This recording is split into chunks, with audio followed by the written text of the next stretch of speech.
Hey everyone, I'm Lauren Santagati with Team AJ Agarwal, and I'm here with the Jacksonville guru himself, AJ Agarwal, and today we are going to talk about short sales. So AJ, tell me, what is a short sale? Alright.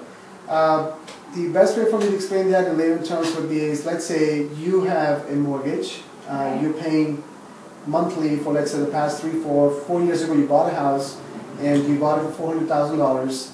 You took out a mortgage for, let's say, $380,000. Now today, fast forward into 2011, you're having financial issues or some kind of a hardship which is prohibiting you from making that monthly payments anymore. Then you are going to be engaging a real estate professional to find someone to purchase your property. However, the value of your property has gone substantially down, as we all know, correct? Right. So let's say if you get a buyer who wants to pay $200,000 for your property, there is a deficit, there's a shortfall in what you owe to your lender versus what the property is selling for. So a short sale is a lender, your lender, accepting a short payoff of the outstanding balance that you're owed to them in lieu of, I would say in lieu of, that's a premise of what a short sale is. So the word short sale comes from the fact that a lender is taking a shorter amount or a lower amount of what was owed to them. So they settle for that price. So let's say I have a mortgage out for $380,000 and I can sell it to somebody for $200,000. Yes. The remaining $180,000 would. The remaining $180,000 is going to be what we call deficiency or deficient amount. Okay. And if the lender approves that short sale, that means they're agreeing to accept a shorter amount than what is totally owed to them. They may go different routes from it, where they may be still requiring that balance to be paid off in some form, maybe a lower balance. In most cases, if it's, let's say, your primary residence, if that was a home that you were living in and you were occupying as your primary residence and you were homesteading that property, then the lender is most likely not going to pursue the balance deficient amount, and they're more likely to forgive it. Okay. So who would qualify to do a short sale? That is, again, very open-ended question, I'd say. However, the quickest version would be anybody can qualify as long as they are able to establish a hardship in their life at this moment. And there's certain criteria for it. Okay. And also, you obviously have to certain other requirements and prerequisites. You have to owe more than what your home is worth. Because if you don't, then if you're able to sell your property for much more than what you owe, that means you're going to be paying the bank in whole.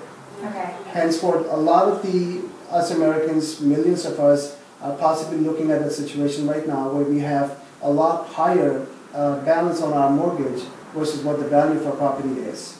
So anybody can qualify as long as they meet the qualification guidelines. Okay. What are some of the obstacles that you face doing a short sale? Okay, that's a good question. Let me pick on a few.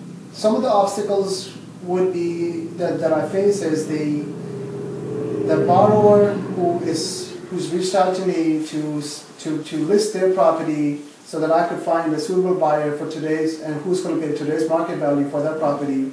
That borrower does not necessarily have a true hardship. That means they don't have a substantial drop in their monthly income or their household income. So it is harder to qualify, because think of the whole premise of this cycle or this entity as short sale is that you're petitioning, the borrower is petitioning to the bank that, look, I can't make the payments anymore. I'm having a hardship, but I don't want to go through a foreclosure because that's not the route I want to take. So how about you go ahead and take a short payoff? I'll prove to you that I have a hardship, and you go and take a shorter balance in the form of the new buyer buying this property, and we everybody just shake hands and everybody go home happy. So that's one of the typical caveats or the challenge that I face. Another one is that if the property is, the borrower is living in the property and they feel that they want to be able to absolve themselves of all future obligations that may arise from that deficient balance, and the lender may not absolve them of all of those deficiencies. In that case, we're looking at a situation where the seller, which is the borrower, all of a sudden may decide to say, I don't want to do a short sale anymore, and I don't want to sell the property anymore. But having said that, both of those are what I'm trained and I'm certified to be able to identify upfront before I'm going to go ahead and take that client and list their property for sale.